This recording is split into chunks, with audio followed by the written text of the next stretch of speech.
Je suis Vincent Pérez, bienvenue sur Première. Allez!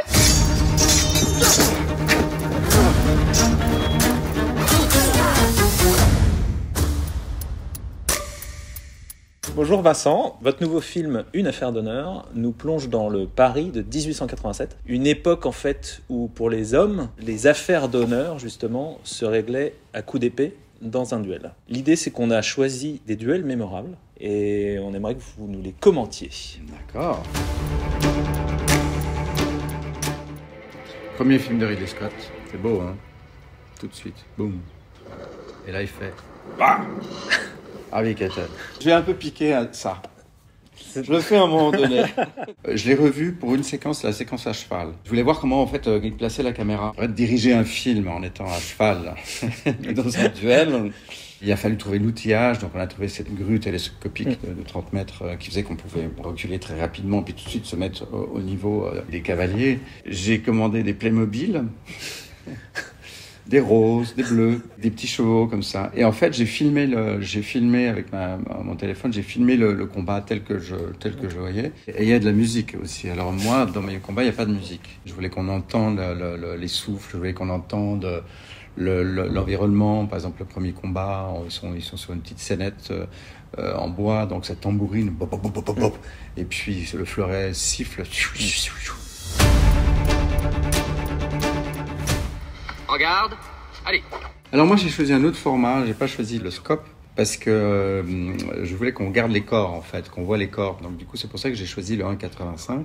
Comment est-ce que vous avez travaillé avec Roche Dizem, avec Doria aussi? On a été entraîné, on avait un coach sportif parce que c'est très cardio en fait, on est très vite essoufflé. Quand on est dans des coups, on a une tendance à oublier de respirer, hein, parce qu'on est stressé, c'est stressant quand même de faire des échanges, surtout à partir du moment où on rentre en vitesse. Donc il y avait la partie physique, et puis ensuite il y avait l'apprentissage de l'escrime, il y avait le sabre, il y a l'épée, il y avait le fleuret, et entouré de cascadeurs. Tout le monde s'y est mis, et tout le monde a beaucoup sué.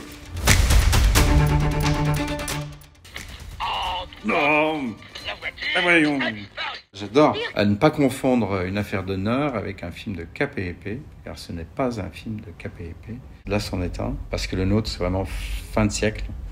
C'est pas Mousquetaire. Donc nous, on est plutôt dans l'ordre du film du duel, je dirais, ou film historique, enfin, fin 19e.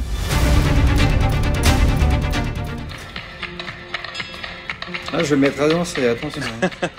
Il a bien regardé les films japonais ou les films hongkongais, etc. Donc on sent vraiment qu'il y a une sorte de film hommage à ce cinéma-là. Tous les films asiatiques, en fait, j'en ai vu énormément. Il y a une photographie. Les combats sont absolument... C'est très beau, c'est très esthétisant, c'est ça. Moi, je voulais pas aller là-dedans. Je voulais qu'on reste juste dans le détail d'être dans un combat. Même la caméra, elle monte jamais. En fait, on est toujours au même niveau parce que je voulais que ce soit le plus réaliste possible. J'ai mis cet extrait aussi parce que c'est un duel de femmes. Votre film, Une affaire d'honneur, est un film de femmes aussi. Oui, bien évidemment. La découverte de Marie-Rose Astier de Valzer, c'est en découvrant des articles de presse qui se moquaient d'elle, enfin, d'une manière très ouverte, très machiste, que j'ai découvert, en fait, c'était une femme qui était incroyable parce qu'elle a créé la première ligue féminine d'escrime. C'est une femme moderne, en avance sur son temps, qui s'est battue pour l'égalité des salaires, pour le droit de vote, pour le port du pantalon qui était interdit. Ça a été vraiment, je dirais, la grande surprise dans mes recherches. Dans mon enfance, quand je les voyais, ça me faisait plus rêver. C'est tellement beau visuellement aussi, les décors somptueux, enfin, c'est extraordinaire. Tout ça, c'est du studio. On construisait tous les décors. On a quand même bien évolué dans la manière de filmer. Là, c'était des très grosses caméras. Ça se sent, en fait. Moi, j'aime bien l'idée du spectacle aussi, en fait. Il faut que ce soit spectaculaire. Maintenant que je me suis un peu trouvé comme réalisateur, j'ai envie d'aller vers le cinéma un peu spectacle. Mais bon, on reste quand même très réaliste. Eh ben, merci beaucoup. Une affaire d'honneur qu'on pourra retrouver au cinéma le 27 décembre.